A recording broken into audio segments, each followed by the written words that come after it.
गावचा सरपंच साडी घालून जिल्हा परिषदेत पोहोचलाय। डोक्यावर पदर आणि कमरेवर पाण्याचा हंडा आहे। संभाजीनगरच्या गेवराई पायगाचे सरपंच मंगेश साबळे यांनी हे आंदोलन केले। गावाला पाणी मिळत नसल्याने साडी घालून त्यांनी आंदोलन केले। गावाला पिण्यासाठी पाणी देण्याची मागणी त्यांनी केली। गावाला पाणी मिळालं नसल्याने साडी नेसून स्वतः सरपंचांनी हे आंदोलन केले। आणि म्हणून शिवला विनंती आहे, हे एस्टिमेट आहे जलजीवन मिशनचं 1,80,00,000 एस्टिमेट आहे।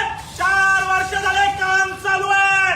4 वर्ष झाले तुम्ही भ्रष्टाचार केलाय। 4 वर्ष झाले तुम्ही महिलांना आमच्या प्यायला पाणी या ठिकाणी दिलं नाही। आणि म्हणून गेवराई पायगा गावाच्या महिलांच्या वतीनं शिवला या ठिकाणी आम्ही निवेदन देण्यासाठी आलो आहे। स्थिती पूर्ण महाराष्ट्रात आहे आणि म्हणून शिवला विनंती आहे, हे एस्टिमेट आहे जलजीवन